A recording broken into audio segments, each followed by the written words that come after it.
Olá, meus queridos, tudo bem com vocês? Estão prontos para mais uma aula de ciências? Então vamos lá. Bom, o assunto da nossa aula de hoje nós vamos falar sobre o reino Fungi. Reino esse na qual nós temos um dos principais representantes, o exposto na imagem, né? O cogumelo, ok? E hoje nós iremos ver algumas características gerais e específicas com relação aos fungos. Vamos lá? Nessa imagem, nós temos aqui uma representatividade dos seres pertencentes a cada um dos reinos, dando ênfase aqui ao reino que nós vamos estudar hoje, que é o reino Fungi, o reino na qual está circulado. O reino Fungi, nós temos como principais representantes os cogumelos, a orelha de pau, o mofo, os bolores, as trunfas. Uma outra característica desse reino é que a ciência que estuda os fungos é a micologia. Os seres pertencentes a esse reino apresentam a característica de serem pluricelulares ou unicelulares. Como representantes pluricelulares, nós temos as trunfas, a orelha de pau e o cogumelo. Como representação de fungos unicelulares, nós temos os mofos e as leveduras, no caso também dos bolores. A estrutura celular presente nos fungos é a célula eucariótica, o tipo de célula delimitada, definida, organizada. E a forma de nutrição desses seres é heterotrófica, ou seja, são seres que vão se alimentar de outros seres, que dependem de outros seres para realizar o seu processo de nutrição. Lembrando que a forma de nutrição dos fungos é por absorção. Então, as células dos fungos é que vão fazer aí a absorção da matéria orgânica presente no meio. Detalhe: o ambiente que favorece o desenvolvimento, a proliferação dos fungos é um ambiente úmido ou quente. E esse ambiente ele tem que estar rico em matéria orgânica. Sobre o processo de digestão dos fungos, como eles possuem uma parede celular, essa parede muitas das vezes impede que esses seres, né, os micro-organismos no caso, eles sejam fagocitados pelas células. Células essas que podem ser até mesmo do nosso próprio organismo, justamente pelo fato da resistência que a parede celular apresenta, né, diante da sua composição. E o que seria esse processo de fagocitose? O processo de fagocitose é justamente quando uma célula consegue englobar aí uma partícula sólida presente no ambiente. Ou seja, ela envolve e coloca para dentro da sua estrutura aquela partícula sólida, ok? Ainda com relação à digestão dos fungos, como eu havia falado anteriormente, é um processo de digestão que vai acontecer de forma extracorpórea. Como assim? Bom, pegando como exemplo aqui os fungos pluricelulares, como é o caso do cogumelo, esses seres eles vão liberar enzimas no ambiente. É claro que quando eles perceberem a necessidade, né, de se alimentar, de se apropriar de algo, liberam essas enzimas no ambiente. O ambiente, sendo rico em matéria orgânica, vai ser degradada essa matéria orgânica pelas enzimas, pela ação das enzimas, e que, consequentemente, as células do corpo do fungo vão fazer o processo de absorção. Essas células do fungo, fazendo um processo de absorção, vai encaminhar esses nutrientes para toda a estrutura do cogumelo.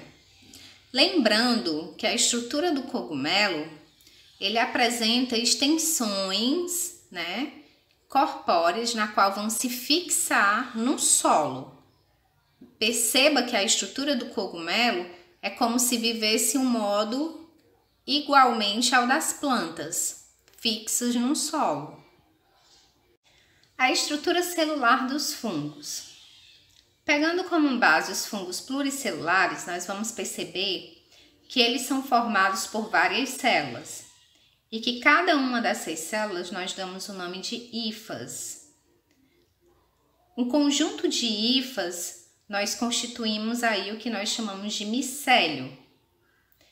Então, toda a estrutura de um corpo pluricelular nós podemos dar a denominação de micélio, porque é formado por um conjunto de hifas.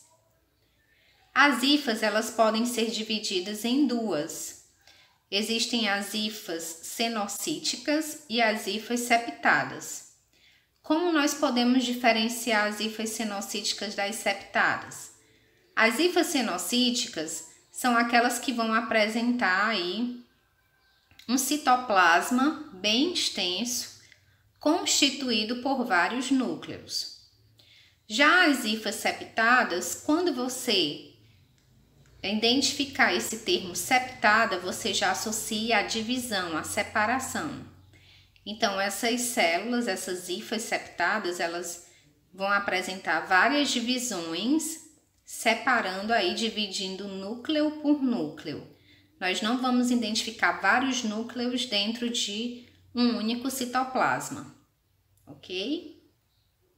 Nós temos uma representação das hifas cenocíticas e das hifas septadas. Veja como nas hifas cenocíticas nós temos vários núcleos presentes numa única célula. Já as hifas septadas, nós vamos identificar um único núcleo presente numa única célula. Nessa imagem, nós já vamos ter aqui uma representação dos micélios, tá? Então, o fungo ele é constituído de micélio vegetativo e de micélio reprodutor. Falei para vocês na imagem anterior que o micélio corresponde a toda a estrutura do fungo. Por quê? Porque o micélio ele é constituído por várias células, ou seja, as várias hifas que constituem o corpo de um fungo pluricelular. O micélio vegetativo ele vai ser representado justamente por essas extensões do corpo do cogumelo. Veja que essas extensões parecem raízes que vão se fixando, fazendo com que o cogumelo se fixe no próprio solo. Então, essa estrutura que corresponde justamente aí ao micélio vegetativo, que é por meio dessas estruturas que vai ocorrer o processo de absorção da matéria orgânica presente no solo através do processo de nutrição extracorpórea. Acima, nós temos a estrutura, do chapeuzinho do cogumelo, que corresponde justamente ao micélio reprodutor, onde nessa estrutura nós vamos perceber a produção de esporos, que são como se fossem sementes. Esses esporos eles vão cair no solo, o ambiente estando fértil, favorável para que esses esporos se desenvolvam, se multipliquem, formando a estrutura das hifas e, consequentemente, de um novo micélio, vai permitir aí a formação de um novo fungo, de um novo cogumelo. Então, por isso que nós chamamos essa estrutura da cabecinha ali do chapeuzinho do cogumelo como sendo a estrutura reprodutora, justamente por nessa região ocorrer a formação das células reprodutivas denominadas de esporos.